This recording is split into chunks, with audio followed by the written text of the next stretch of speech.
শুধু মুখস্থ বিদ্যা নয়, টেকনিকের মাধ্যমেও অনেক কঠিন জিনিস সহজ করে ফেলা যায়। আর তার জন্য আছে কি AST, অর্কস শর্ট টেকনিক। দেখো এই চ্যাপ্টারে কি মজার মজার AST। মাছের সাইকেল আছে, সুডু ইউ, তারপরে PSG, পরিণীতা পার্টির নামে অন্যদের অর্থ মালামাল একাই কট করেছে। আউযুবিল্লাহি মিনাশ শাইতানির রাজিম, বিসমিল্লাহির রহমানির রহিম। আসসালামু আলাইকুম। আচ্ছা, আজকে আমরা কি করব? আজকে আমরা মাত্র 10 মিনিটে খতম দিয়ে ফেলবো প্রাণীর শ্রেণীবিন্যাস অধ্যায়টা, এবং শুধুমাত্র খতম না, 100% সাজেশন কমন পড়বে ইনশাল্লাহ। আমরা যে কোনো কিছু আশাবাদী হওয়ার ক্ষেত্রে ইনশাল্লাহ বলবো। এরপর প্রথমেই প্রাণী জগতের এই অধ্যায়টাকে যদি আমরা দেখি, প্রথম যে কোশ্চেনটা আসে আমাদের সেটা প্রাণী জগতের কয়টা পর্ব? 9টা পর্বের নামটা মনে রাখাটা একটু কঠিন, তাই না? এই নাম মনে রাখার জন্য একটা AST আছে। ASTটা কি? পরিণীতা পার্টির নামে অন্যদের অর্থ মালামাল একাই কট করেছে। পরিণীতা, পরিতে পরিফেরা, হ্যাঁ, পরিফেরা। স্পঞ্জ আছে না, স্পঞ্জ হচ্ছে সেই পরিফেরার উদাহরণ। তারপর নিতা, নিডারিয়া, হাইড্রা, জেলিফিশ, হ্যাঁ। পার্টি হচ্ছে প্লাটি হেলমেন্থিস, ফিতাকৃমি। নামে নেমাটোডা, গোলকৃমি আমাদের ইসে থাকে। তারপর অন্যদের এনলিডা, কেঁচো, জোক, এগুলো এনলিডা। অর্থ হচ্ছে কি? আর্থ্রোপোডা কারা? ওই তেলাপোকা, চিংড়ি, এগুলো আর্থ্রোপোডা। আচ্ছা, মালামাল থেকে কি? মলাস্কা হচ্ছে শামুক হচ্ছে মলাস্কা। একাইনোডার্মাটা, তারা মাছ। কট হচ্ছে করডাটা। তার মানে ASTটা কি? ASTটা হচ্ছে পরিণীতা অর্থের নামে অন্যদের অর্থ মালামাল একাই কট করছে। কটতে কি? করডাটাকে আমরা, হ্যাঁ। আচ্ছা, এখানে অর্ক স্যারের ছবি দেওয়া আছে। অর্ক স্যার কি মানুষ?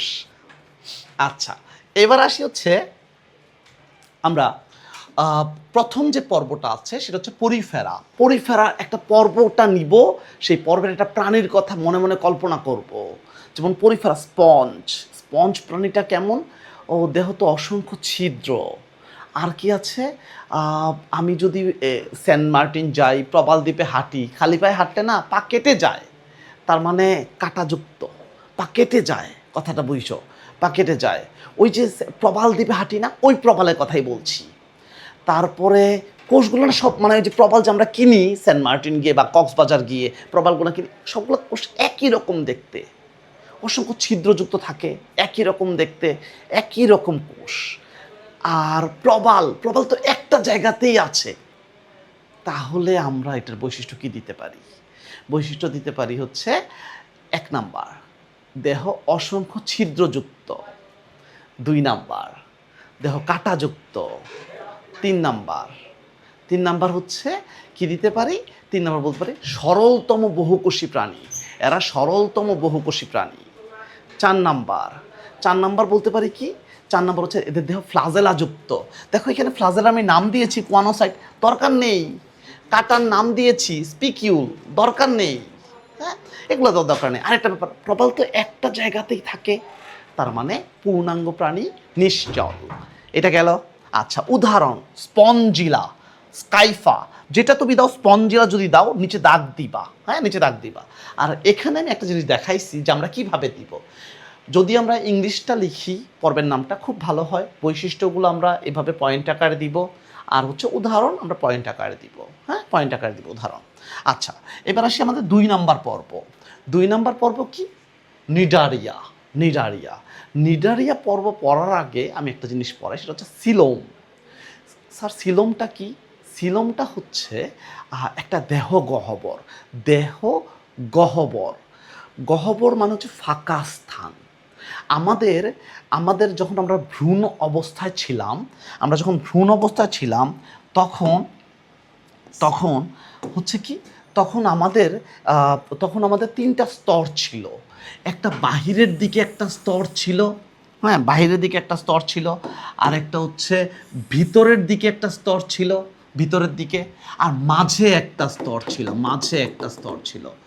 তো বাহিরের যে স্তরটা আছে তার নাম হচ্ছে এক্টোডার্ম, ভিতরের যে স্তরটা আছে তার নাম হচ্ছে এন্ডোডার্ম, আর এই যে মাঝের যে স্তরটা তুমি দেখতে পাচ্ছ, এই যে মাঝের যে স্তরটা দেখতে পাচ্ছ, এটার নাম হচ্ছে মেসোডার্ম।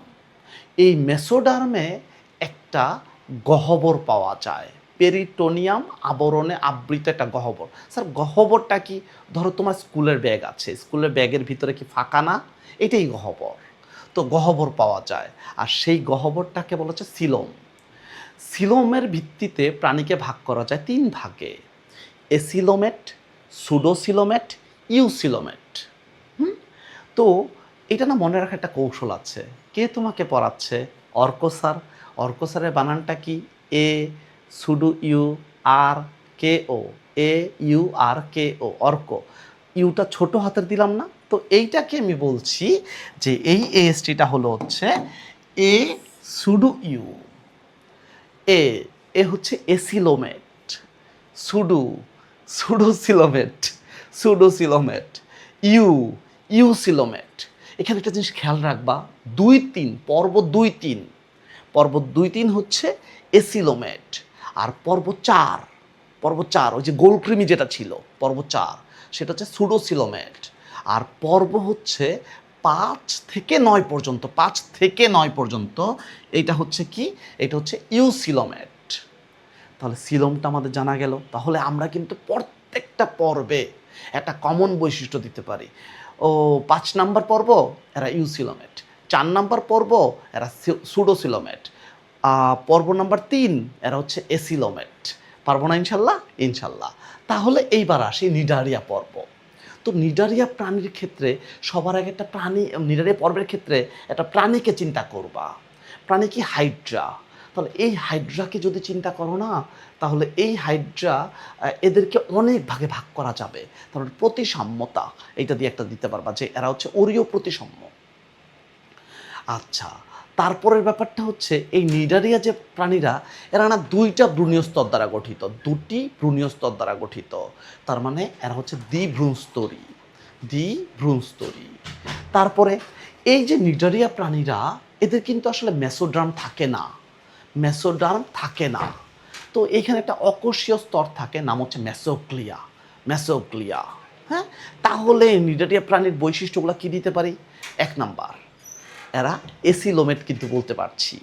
2, এরা অরীয় প্রতিসাম্য। 3 হচ্ছে আমরা দিতে পারি হচ্ছে এদের এই নিডারিয়া পর্বের না আগে একটা নাম ছিল কি? সিলেন্টারেটা। মানে নিডারিয়া পর্বের আগের নামটা ছিল সিলেন্টারেটা।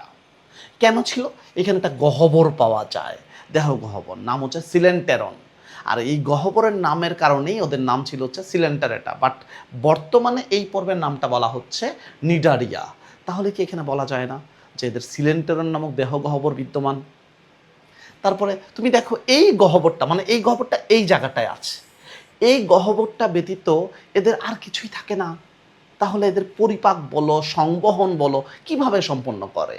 এই পরিপাক বলো, বিভিন্ন সংবহনের কাজ বলো, এরা হচ্ছে এই সিলেন্টেরন নামক দেহ গহ্বরের মাধ্যমে সম্পন্ন করে। এটা আরেকটা বৈশিষ্ট্য।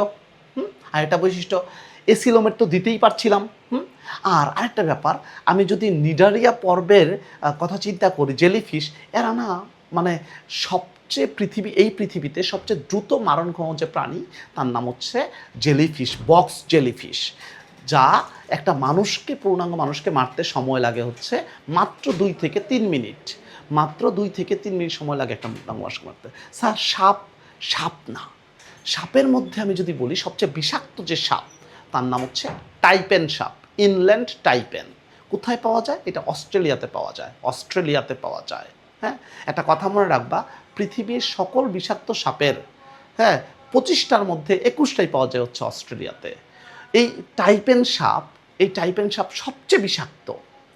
গোখরা না কিন্তু, টাইপেন সাপ সবচেয়ে বিষাক্ত। কিন্তু এই টাইপেন সাপ সবচেয়ে বিষাক্ত হওয়া সত্ত্বেও সেটা কিন্তু মানুষ মারতে এই 2 থেকে 3 মিনিট না, আরও বেশি সময় লাগে, অনেকক্ষণ সময় লাগে। বুঝতে পেরেছ? আচ্ছা, তো কেন জেলিফিশ এত মারাত্মক? ওদের যে লেজ থাকে, লেজের মধ্যে অসংখ্য কাঁটা থাকে। হ্যাঁ, একটা বিশেষ ধরনের কোষ থাকে, ওই কোষ দিয়ে বাড়ি মারলে এখানে একসাথে লক্ষ লক্ষ কাঁটা বিঁধে যায়। ফলে লক্ষ লক্ষ বিষ আমাদের শরীরে প্রবেশ করে। আর ওই যে কাটার মাধ্যমে করে ওটার নাম হচ্ছে নিডোসাইট। তার মানে এদের শরীরে এক ধরনের বিশেষ ধরনের কোষ থাকে, নাম হচ্ছে নিডোসাইট কোষ। এদের শরীরে নিডোসাইট নামক এক বিশেষ ধরনের কোষ থাকে। সাপ যেমন দাঁতের মাধ্যমে সাপ যেমন দাঁতের মাধ্যমে আমাদেরকে দংশন করে, এরা হচ্ছে নিডোসাইট কোষের মাধ্যমে দংশন করে। এটা পারবো। আর উদাহরণ কি দিতে পারি? হাইড্রা, জেলিফিশের কথা বলতে পারি। হ্যাঁ, আচ্ছা, এরপরের যে পর্বটা আসি সেই পর্বের নাম কি? প্লাটিহেলমিনথেস। হ্যাঁ, প্লাটিহেলমিনথেস। তো প্লাটিহেলমিনথেস যে পর্বটা আছে, এটা একটা প্রাণীর কথা চিন্তা করি। এটা একটা প্রাণী হচ্ছে ফিতাকৃমি। ফিতা আমরা দেখিনি, ফিতা চ্যাপ্টা, তার মানে এদের দেহ হচ্ছে তারা হচ্ছে চ্যাপ্টা দেহি। এই প্রাণীটাকে যদি আমরা ভাগ করি, এই প্রাণীটাকে ভাগ করলে সমান সমান 2 ভাগে ভাগ করা যাবে। তার মানে এরা দ্বিপার্শ্বীয় প্রতিসম। তারপরে এরা না ত্রিভুজস্তরী প্রাণী। তার মানে একটোড্রাম, মেসোড্রাম, এন্ডোড্রাম, 3টা ভ্রূণীয় স্তরী এদের আছে। এরা এসিলোমেট প্রাণী। সিলোমটা দিতে পারি, এসিলোমেট প্রাণী। এদের রেচনাঙ্গ মানে যে বৈশিষ্ট্যটা আমাদের দরকার অবজেক্টিভের জন্য, এদের রেচনাঙ্গের নাম হচ্ছে শিখাকোষ। রেচনাঙ্গের নাম কি? শিখাকোষ। আচ্ছা, কৃমি বললাম না? কৃমি হলে এরা আসলে গরু মহিষের অন্ত্রে বসবাস করে। একটা ফিতা কৃমি অনেক লম্বা হয়। হ্যাঁ, গরু মহিষের অন্ত্রে বসবাস করে। তাহলে এরা তো চুষে খাচ্ছে, রক্ত চুষে খাচ্ছে। এই চুষে খাওয়ার জন্য একটা আংটার মতো চোষক থাকে। এদের আংটা আকৃতির চোষক বিদ্যমান। ঠিক আছে? আচ্ছা, উদাহরণ ফিতাকৃমি, যকৃতকৃমি, পারবো ইনশাআল্লাহ, বাংলা লিখে দিব। আচ্ছা, তারপর আসি হচ্ছে নেমাটোডার উদাহরণ কি? গোলকৃমি কোথায় বসবাস করে? আমাদের অন্ত্রে বসবাস করে। গোলকৃমি নাম শুনে আমার ভাইব না যে এটা মনে হয় গোল। এটা গোল না, লম্বা, কিন্তু দেহের প্রস্থচ্ছেদটা গোল। আচ্ছা, তাহলে এই যে এই গোলকৃমির দেহটা কেমন হবে? লম্বা, নলাকার। এদেরকেও না সমান সমান 2 ভাগে ভাগ করা যায়। তার মানে এরা দ্বিপার্শ্বীয় প্রতিসম। আর কি বলা যায়? এরা হচ্ছে সুডোসিলোমেট। 3টা হয়ে গেল। আর গোলকৃমি না, স্ত্রী গোলকৃমি, পুরুষ গোলকৃমি আলাদা। তার মানে এরা একলিঙ্গ প্রাণী, মানে এরা লিঙ্গটা হচ্ছে একলিঙ্গিক প্রাণী। হ্যাঁ, একলিঙ্গিক প্রাণী। আচ্ছা, এটা দিতে পারি। আর কি বলতে পারি? এদের মানে গোলকৃমি তো আমাদের অন্ত্রে বসবাস করে। এদের আসলে ব্যাপার হচ্ছে যে বাতাস থেকে অক্সিজেন নিবে এরকম কিছু নাই। আসলে ব্যাপার হচ্ছে এরা করে কি, এদের আসলে শ্বসনতন্ত্র মানে ফুসফুস বলো এদের নাই।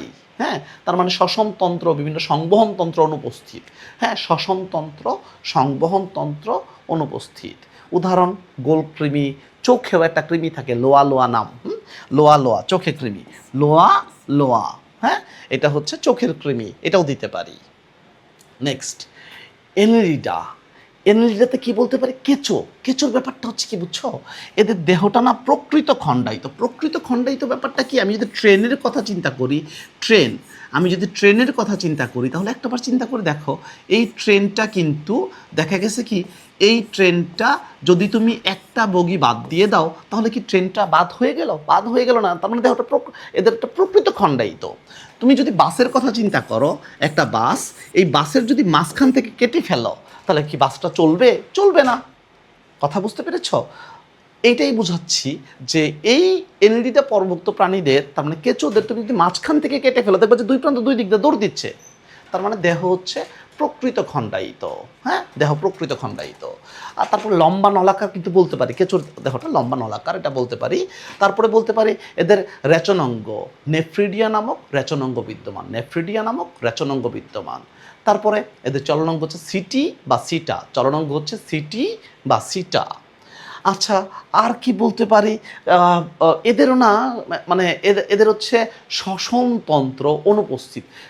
ব্যাপারটা আমি তোমাকে বলি, এদের যদি তুমি মনে করো হচ্ছে শ্বসনতন্ত্র মানে ফুসফুস থাকে না, এদের লবণ দিয়ে দেখবা কেঁচো মারা যাবে, যোগ মারা যাবে।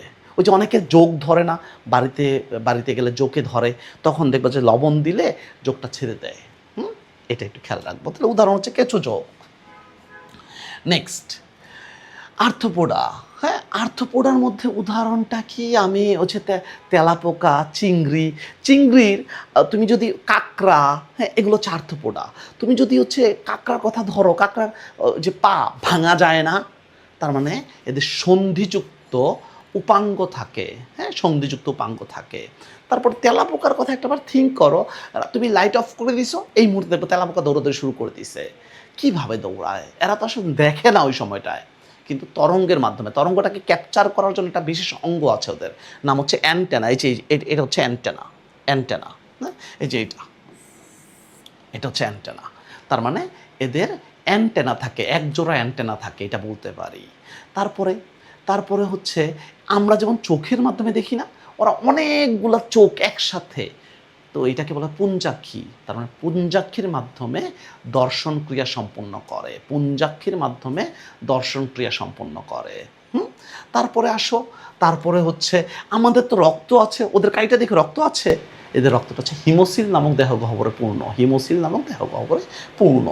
হ্যাঁ, আচ্ছা, আর আমাদের তো হচ্ছে ওই কিডনি আছে, রেচনাঙ্গ যেটা কিডনি, হ্যাঁ, কিডনি আছে, বৃক্ক যেটা, ওদের তো নাই। ওদের হচ্ছে মালপিজিয়ান নালিকা আছে, মালপিজিয়ান নালিকার মাধ্যমে রেচন কার্য সম্পন্ন করে।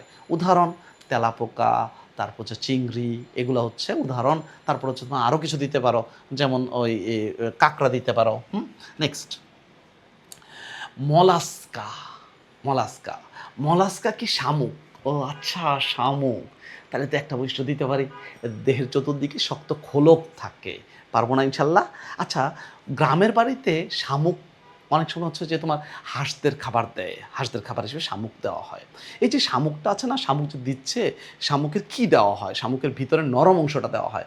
তার মানে এদের দেহে নরম মাংসপিণ্ড থাকে, এটা কি তার একটা বৈশিষ্ট্য? ওই নরম মাংসপিণ্ডের চতুর্দিকে একটা পাতলা আবরণ থাকে, ম্যান্টল নামক আবরণে আবৃত।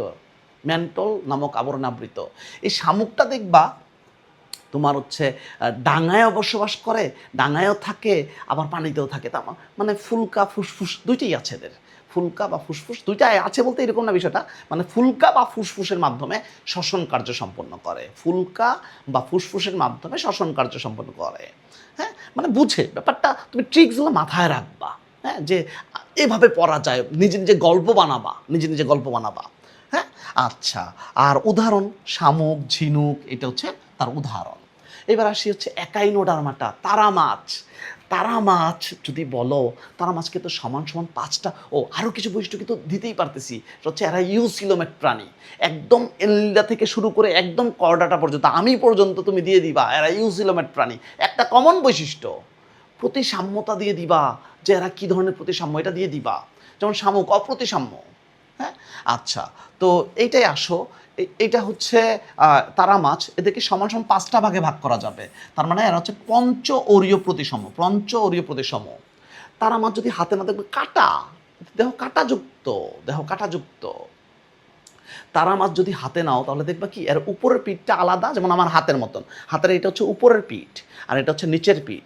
উপরের পিঠটা আলাদা, নিচের পিঠটা আলাদা। তার মানে এদের অঙ্কীয় দেশ এবং পশ্চাৎ দেশ, হ্যাঁ, অঙ্কীয় দেশ এবং পৃষ্ঠীয় দেশ শনাক্ত করা যায়। হ্যাঁ, এদের অঙ্কীয় দেশ ও পৃষ্ঠীয় দেশ আলাদা, এটা বলা যায়। হ্যাঁ, আর এরা তো ইউসিলোমেট প্রাণী, এটা বলতে পারে ইউসিলোমেট প্রাণী। তারপর আরেকটা বৈশিষ্ট্য মনে হয় দিতে পারি, সেটা হচ্ছে এরা হচ্ছে পানি সংবহন তন্ত্র উপস্থিত, এদের পানি সংবহন তন্ত্র উপস্থিত। আচ্ছা, একটাবার চিন্তা করে দেখো তো, এই যে তারা মাছটা আছে চলাচল করে কিভাবে? এই যে এই পদগুলোর মাধ্যমে চলাচল করে, তার মানে নালীপদের মাধ্যমে এরা চলাচল সম্পন্ন করে। পারবো না ইনশাল্লাহ। নেক্সট, করডাটা হচ্ছে আমার দেওয়া আছে, আমার ছবি দেওয়া আছে। স্যার আপনার ছবি কেন? আরে ভাই, মানুষ, করডাটার উদাহরণ, মানুষ সবচেয়ে সুন্দর উদাহরণ। আচ্ছা, তাহলে করডাটার বৈশিষ্ট্য কি দিতে পারি? করডাটা কেন নাম দেওয়া হলো? কারণ এদের আসলে ভ্রূণীয় অবস্থা, এটা একটা ভ্রূণ ধরো, এই ভ্রূণীয় অবস্থায় এদের এখানে নোটোকর্ড থাকে, মানে ভ্রূণীয় অবস্থায়। এই যে আমাদের বর্তমানে যেটা সুষুম্না কাণ্ড, হ্যাঁ, আমাদের বর্তমানে যেটা সুষুম্না কাণ্ড, এটা হচ্ছে নোটোকর্ড থাকে। হ্যাঁ, নোটোকর্ড থাকে। তো নোটোকর্ডকে ঘিরে, নোটোকর্ডটা আসলে ওই যে স্নায়ুরজ্জুতে পরিণত হয়েছে, ওইটাকে ঘিরে মেরুদণ্ড গঠিত হয়। তার মানে হচ্ছে এদের কি রয়েছে? এদের হচ্ছে মেরুদণ্ড রয়েছে। মেরুদণ্ড তো থাকে পরে, কিন্তু ভ্রূণী এদের বৈশিষ্ট্যটা কি আসলে, কোর বৈশিষ্ট্যটা কি? কোর বৈশিষ্ট্য হচ্ছে এদের নোটোকর্ড থাকে, যেটা পরবর্তীতে মেরুদণ্ডে প্রতিস্থাপিত হচ্ছে আর কি। আর এদের স্নায়ুরজ্জু থাকে, স্নায়ুরজ্জু।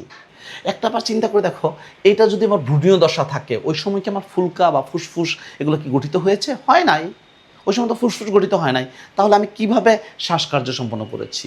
এখানে কিছু ছিদ্র ছিল, এখানে কিছু ছিদ্র ছিল। এই তার মানে কি? তার মানে হচ্ছে ফুলকা রন্ধ্র বিদ্যমান, এদের ফুলকা রন্ধ্র থাকে। এইটা কর্ডাটা একটা বৈশিষ্ট্য। এদের প্রাণীতে লেজ থাকে, এটা একটা বৈশিষ্ট্য।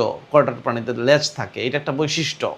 হ্যাঁ, হৃৎপিণ্ড অঙ্কীয় দেশে বিদ্যমান, তার মানে আমাদের দেহকে দুইটা অংশে, যেমন দুইটা অংশ বলতে এই দেহকে এইরকম ভাগে, এই যে বুকের দিকের অংশটা হচ্ছে অঙ্কীয় পৃষ্ঠ বা অঙ্কীয় দেশ, আর পিঠের দিকের অংশটা হচ্ছে পৃষ্ঠীয় দেশ। হৃৎপিণ্ড কিন্তু অনেকটা বুকের দিকে আছে, পিঠের দিকে না কিন্তু। তার মানে অঙ্কীয় দেশে হৃৎপিণ্ড বিদ্যমান, এটা একটা বৈশিষ্ট্য। আচ্ছা, তারপরে আসি। এরপরে এই চ্যাপ্টারের কর্ডাটাকে আমরা তিনটা উপপর্বে ভাগ করতে পারি: ইউরোকর্ডাটা, সেফালোকর্ডাটা, ভার্টিব্রাটা। ইউরোকর্ডাটা একটা কমন বৈশিষ্ট্য, শুধুমাত্র ভ্রূণীয় অবস্থায় লেজে নোটোকর্ড থাকে, পরিণত দশায় এদের নোটোকর্ড থাকে না। বুঝতে পেরেছ? পরিণত দশায় এদের নোটোকর্ডটা মেরুদণ্ডে প্রতিস্থাপিত হয় না। সেফালোকর্ডাটা এদের ভ্রূণীয় অবস্থায় পৃষ্ঠদেশে মাঝ বরাবর নোটোকর্ড থাকে, ভ্রূণীয় অবস্থায় পৃষ্ঠদেশে মাঝ বরাবর নোটোকর্ড থাকে। এই নোটোকর্ডটা আজীবন স্থায়ী হয়। এদের নোটোকর্ডটা কখনোই মেরুদণ্ডে প্রতিস্থাপিত হয় না। তার মানে এরা কর্ডেট বাট মেরুদণ্ডী নয়, কিন্তু এরা মেরুদণ্ডী নয়। ভার্টিব্রাটা এদের পৃষ্ঠীয় মাঝদেশ বরাবর কি নোটোকর্ড থাকে, পরবর্তীতে এটা মেরুদণ্ডে প্রতিস্থাপিত হয়। তাহলে কি আমরা একটা কথা বলতে পারি না যে সকল মেরুদণ্ডী প্রাণী কর্ডেট, কিন্তু সকল কর্ডেট মেরুদণ্ডী নয়? কারণ দেখো, ভার্টিব্রাটা এরা হচ্ছে মেরুদণ্ড আছে এবং পৃষ্ঠদেশে মাঝ বরাবর নোটোকর্ড ছিল, তার মানে এরা কর্ডেট, এবং এই নোটোকর্ডটা পরবর্তীতে মেরুদণ্ডে প্রতিস্থাপিত হচ্ছে, তার মানে এরা হচ্ছে মেরুদণ্ডী প্রাণী। হ্যাঁ, আবার ইউরোকর্ডাটা নোটোকর্ড ছিল শুধুমাত্র ভ্রূণীয় অবস্থায় এবং লেজে, পরবর্তীতে সেই নোটোকর্ড থাকে না এবং এই নোটোকর্ডটা মেরুদণ্ডে প্রতিস্থাপিত হয় না।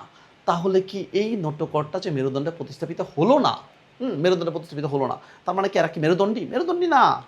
সেফালোকর্ডটা আজীবন নোটোকর্ড থাকে, এদের কখনোই মেরুদণ্ডে প্রতিস্থাপিত হয় না। তার মানে এরা শুধুমাত্র কর্ডেট বাট মেরুদণ্ডী নয়। তার মানে সকল মেরুদণ্ডী প্রাণী কিন্তু কর্ডেট, কিন্তু সকল কর্ডেট মেরুদণ্ডী নয়। আচ্ছা,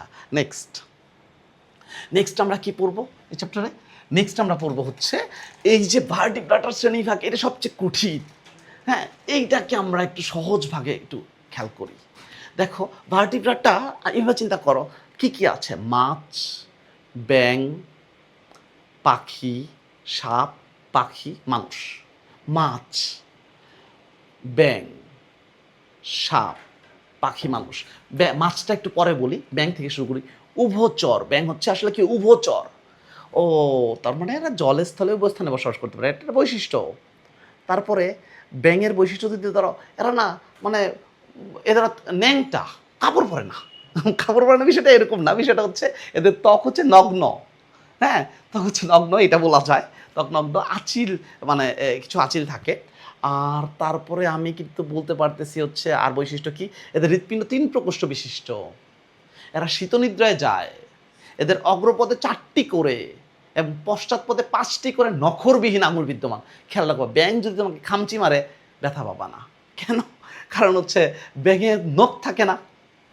আচ্ছা, উদাহরণ তো সোনা ব্যাঙ, কুনু ব্যাঙ দিতে পারি।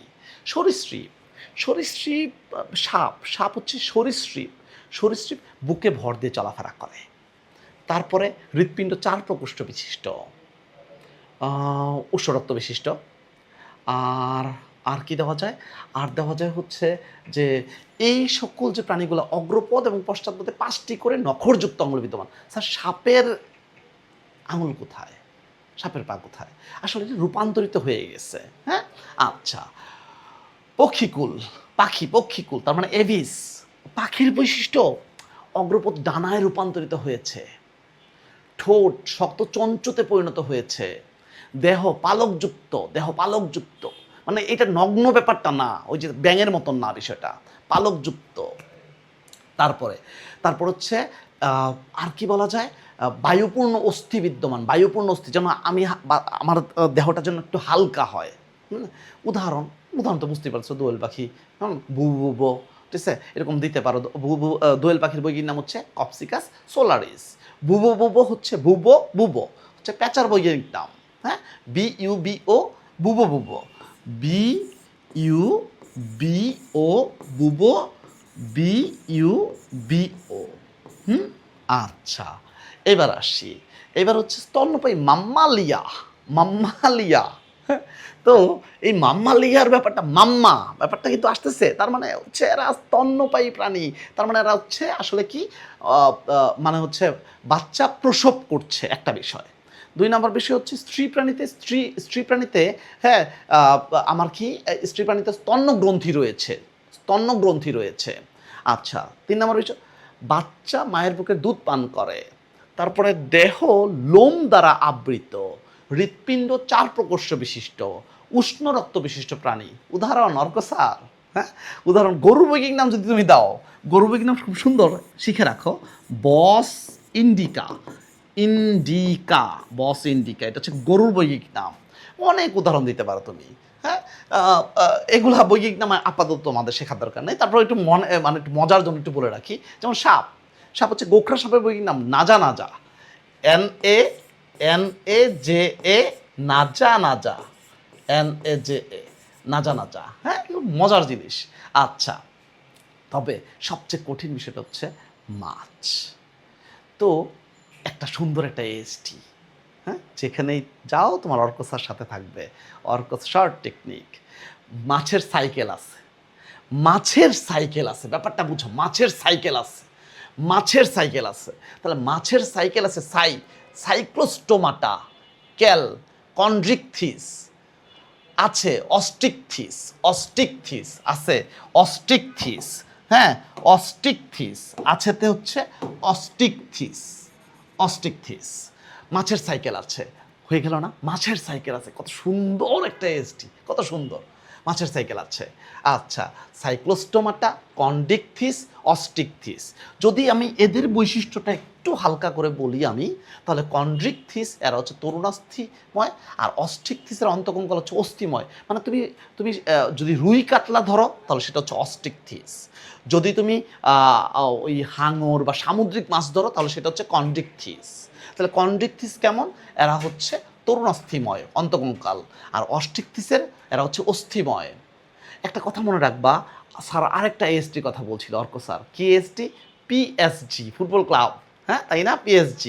তো PSG-তে কি? প্ল্যাকয়েড, সাইক্লয়েড, গ্যানয়েড। তোমরা তো আবার আরেকটা বুঝো না, প্যারিস কি যেন? আচ্ছা, প্ল্যাকয়েড, সাইক্লয়েড, গ্যানয়েড। হ্যাঁ, তাহলে প্ল্যাকয়েড হচ্ছে এদের কন্ডিকথিসের আইস হচ্ছে প্ল্যাকয়েড, আর অস্টিকথিসের আইস হচ্ছে সাইক্লয়েড ও গ্যানয়েড। Thank you. আমাদের মনের ভিতর তো একটা প্রশ্ন আছে, স্যার আপনি 10 মিনিট বললেন কিন্তু ক্লাস দিলেন প্রায় 20 থেকে 25 মিনিট, কারণটা কি? আসলে ব্যাপার হচ্ছে আমি নট অনলি সাজেশন দিয়েছি, আমি হচ্ছে এই চ্যাপ্টারটা একটা ফুল প্যাকেজ কমপ্লিট করে ফেলছি। আমার মনে হয় 20 থেকে 25 মিনিট হলেও খারাপ লাগবে না তোমাদের। তো এখানে সাজেশনটা কী দাঁড়ালো তাহলে? আমাদের সাজেশনটা দাঁড়ালো হচ্ছে 1 নাম্বার প্রাণী জগতের 9টা পর্বের নাম, বৈশিষ্ট্য, উদাহরণ। 2 নাম্বার হচ্ছে সকল মেরুদণ্ডী প্রাণী কর্ডেট, কিন্তু সকল কর্ডেট মেরুদণ্ডী নয়। 3 নাম্বার ভার্টিব্রাটার শ্রেণী বিভাগ। হ্যাঁ, মাঝখান থেকে যে কোনো কোশ্চেন আসবে, হয়তো বা 9টা পর্ব কখনোই তো আসে না, একটা উদ্দীপক একটা প্রাণী দেওয়া থাকে, সেই প্রাণীর বৈশিষ্ট্য বলতে হয়, সেই প্রাণীর পর্বের নাম বলতে হয়, ওই পর্বের উদাহরণ দিতে হয়। আচ্ছা, এবার আসি আর কি, আর হচ্ছে দ্বিপদ নামকরণ কি আর নিয়মাবলী, শ্রেণীবিন্যাস কি আর প্রয়োজনীয়তা, এরপরে ICBN, ICZN কি। এই চ্যাপ্টার ফুল খতম।